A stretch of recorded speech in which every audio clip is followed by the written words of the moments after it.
दोस्तों, जैसा कि आप जानते हैं कि अभी हाल ही में कर्नाटक हिजाब विवाद काफ़ी चर्चा में रहा है और यह दोबारा ना होने पाए, इस पर जानकारों का कहना है कि इसका सिर्फ एक ही हल है और वह है समान नागरिक संहिता यानी कि यूनिफॉर्म सिविल कोड। दोस्तों, यूनिफॉर्म सिविल कोड के बारे में जानने के लिए वीडियो में अंत तक बने रहें और अगर अभी तक आपने चैनल को सब्सक्राइब नहीं किया है तो चैनल को सब्सक्राइब कर लें और बेल आइकन प्रेस कर दें। समान नागरिक संहिता यानी यूनिफॉर्म सिविल कोड का अर्थ है भारत में रहने वाले हर नागरिक के लिए एक समान कानून होना, चाहे वह किसी भी धर्म या जाति का क्यों ना हो। समान नागरिक संहिता में शादी, तलाक और ज़मीन जायदाद के बंटवारे में सभी धर्मों के लिए एक ही कानून लागू होगा। यूनियन सिविल कोड का अर्थ एक निष्पक्ष कानून है जिसका किसी भी धर्म से कोई ताल्लुक नहीं है। समान नागरिक संहिता एक पंथ निरपेक्ष कानून होता है जो सभी धर्मों के लोगों के लिए समान रूप से लागू होता है। यूनिफॉर्म सिविल कोड लागू होने से हर मजहब के लिए एक जैसा कानून आ जाएगा, यानी मुस्लिमों को भी 3 शादियां करने और पत्नी को महज 3 बार तलाक बोल देने से रिश्ता खत्म कर देने वाली परंपरा खत्म हो जाएगी। वर्तमान में भारत के हर धर्म के लोग इन मामलों का निपटारा अपने पर्सनल लॉ के अधीन करते हैं। फ़िलहाल मुस्लिम, ईसाई और पारसी समुदाय का पर्सनल लॉ है, जबकि हिंदू सिविल लॉ के तहत हिंदू, सिख, जैन और बौद्ध आते हैं। संविधान में समान नागरिक संहिता को लागू करना अनुच्छेद 44 के तहत राज्य की जिम्मेदारी बताया गया है, लेकिन ये आज तक देश में लागू नहीं हो पाया। इसे लेकर एक बड़ी बहस चलती रहती है। दोस्तों, ऐसे में बात उठती है कि क्या है हिंदू पर्सनल लॉ और मुस्लिम पर्सनल लॉ। सबसे पहले हम जानेंगे कि क्या होता है हिंदू पर्सनल लॉ। भारत में हिंदुओं के लिए हिंदू कोड बिल लाया गया। देश में इसके विरोध के बाद इस बिल को 4 हिस्सों में बांट दिया गया था। तत्कालीन प्रधानमंत्री जवाहरलाल नेहरू ने इसे Hindu marriage act, Hindu succession act, Hindu adoption and maintenance act और Hindu minority and guardianship act में बांट दिया था। इस कानून ने महिलाओं को सीधे तौर पर सशक्त बनाया है।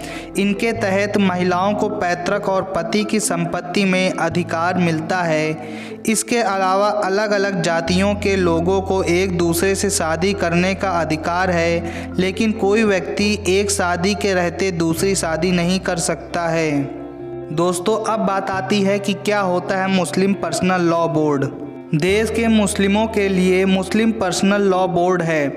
इसके लॉ के अंतर्गत शादीशुदा मुस्लिम पुरुष अपनी पत्नी को महज 3 बार तलाक कहकर तलाक दे सकता है। हालांकि मुस्लिम पर्सनल लॉ में तलाक के और भी तरीके दिए गए हैं, लेकिन उनमें से 3 बार तलाक भी एक प्रकार का तलाक माना गया है, जिसे कुछ मुस्लिम विद्वान शरीयत के खिलाफ भी कहते हैं। तलाक के बाद अगर दोनों फिर से शादी करना चाहते हैं तो महिला को पहले किसी और पुरुष के साथ शादी रचानी होगी, उसके साथ शारीरिक संबंध बनाने होंगे। इसे हलाला कहा जाता है। उससे तलाक लेने के बाद ही वो पहले पति से फिर शादी कर सकती है।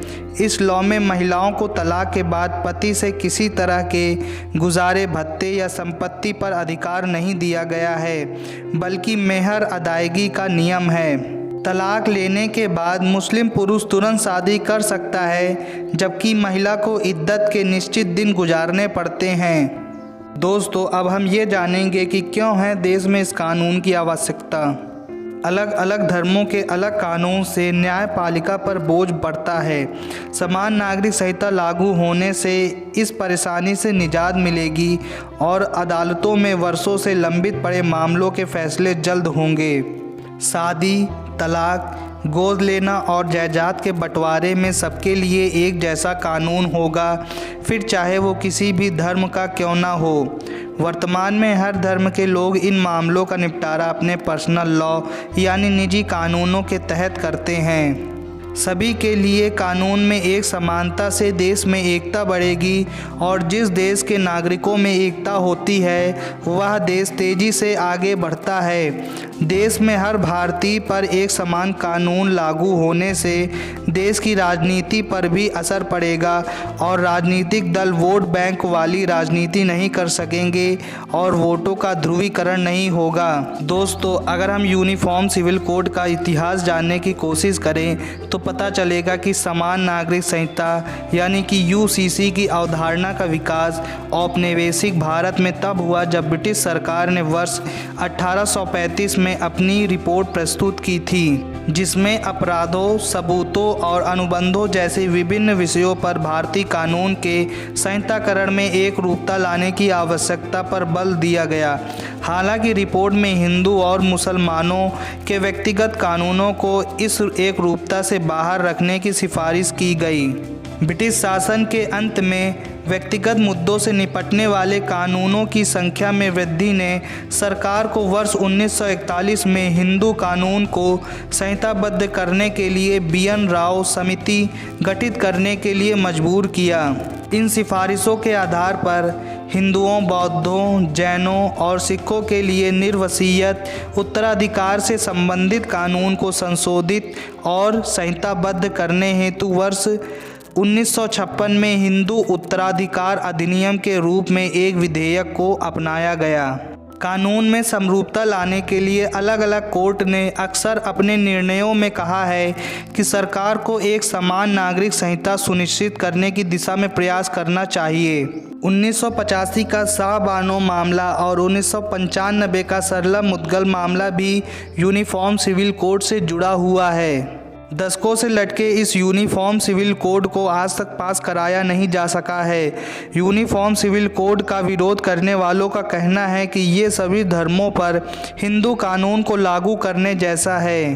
भारत में यूनिफॉर्म सिविल कोड दशकों से लटका हुआ है, लेकिन कुछ ऐसे भी देश हैं जिन्होंने इस कानून को पहले ही लागू कर दिया है। यूनिफॉर्म सिविल कोड को लागू करने वाले देशों में Pakistan, Bangladesh, Malaysia, Turkey, Indonesia, Sudan और इजिप्ट जैसे कई देश शामिल हैं। यूनिफॉर्म सिविल कोड को लागू करने में कई सारी बाधाएं आ रही हैं, लेकिन इसमें संवैधानिक बाधा सबसे ज़्यादा महत्वपूर्ण है। भारतीय संविधान का अनुच्छेद 25 जो किसी भी धर्म को मानने और प्रचार की स्वतंत्रता को संरक्षित करता है और अनुच्छेद 14 में निहित समानता की अवधारणा के विरुद्ध है। दोस्तों, आज का वीडियो यहीं समाप्त होता है। तो अगर अभी तक आपने चैनल को सब्सक्राइब नहीं किया है तो चैनल को सब्सक्राइब कर लीजिए, वीडियो को लाइक कर दीजिए और बेल आइकन को प्रेस कर दीजिए।